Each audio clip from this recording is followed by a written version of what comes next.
Welcome to Penrose Learning, where we make understanding easy.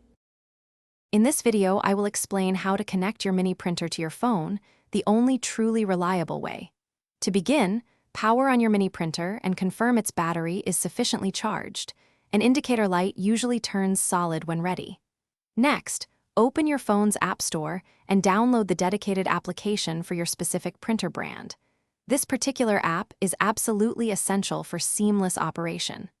Lastly, confirm your phone's Bluetooth is enabled and actively ready to discover new devices.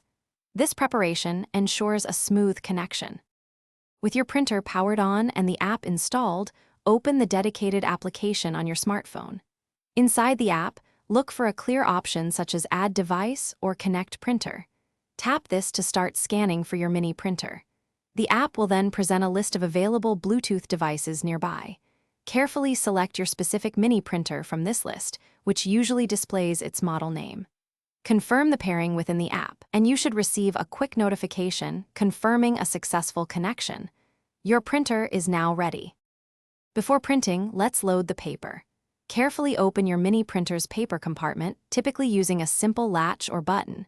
Take your roll of thermal paper and insert it, ensuring the printing surface faces the correct direction.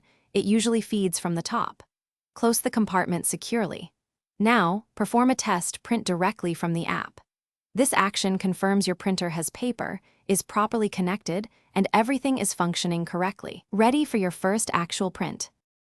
With your printer ready and paper loaded, you can now select any image, document, or note from your phone's gallery or directly within the app. Most applications offer various settings, allowing you to adjust print darkness, size, or even add fun filters. Experiment with these to achieve your desired output. If you encounter any issues, such as a failed print or connection error, the first step is to simply restart both your phone and your mini printer. A quick reboot often resolves most common glitches, getting you back to printing in moments. Enjoy creating your physical memories. Thanks for watching. If this was helpful, leave a like and consider subscribing. See you next time.